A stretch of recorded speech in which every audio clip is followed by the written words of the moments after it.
So it's been a real partnership piece. So the Commissioner on our election had some very clear defined principles about connectivity and wanting to reconnect the communities and the new way of engaging communities. So keeping the traditional but also moving into a digital age about how we provide our services. So working with that, supporting her with how that can be done has led to the Police and Crime Plan today. It is the Commissioner's plan, but very much a joint in terms of how it will be approached and how it will be delivered. In many ways, quite transformational now, the local policing plan and the way you're going to move forward with policing in Devon and Cornwall over the next 3 or 4 or 5 years.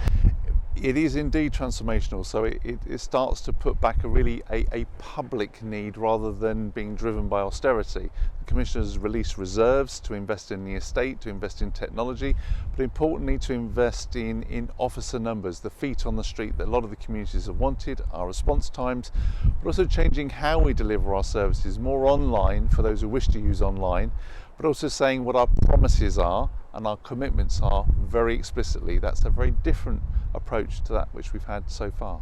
So obviously the Commissioner sets out the strategic direction alongside yourself in the plan, but operationally of course you're in charge of that and you have to make decisions about numbers, where they should be and the most effective use of resources that you've got, and that's been sort of a time-consuming period for you to work that out and do what's best.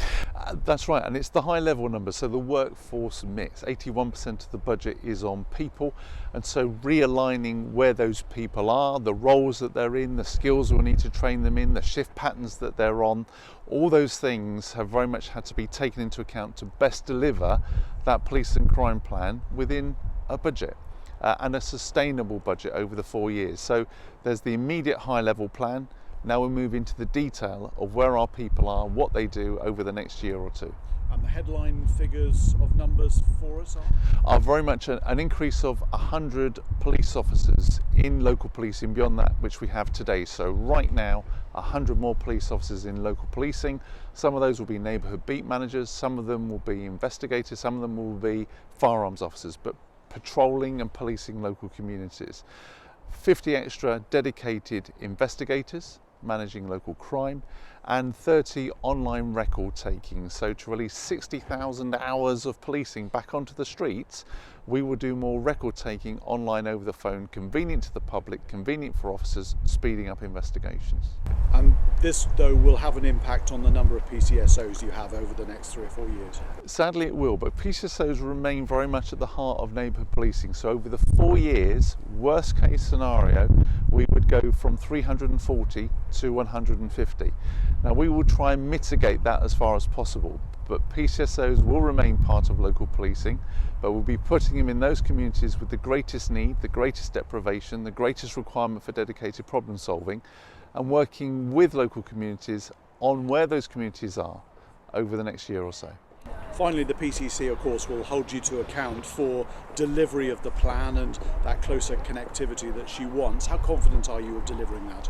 Very confident, because we've worked on it together. There's been realistic expectations, so the Commissioner has pushed the limits, as she should, to get the best value for money for the public.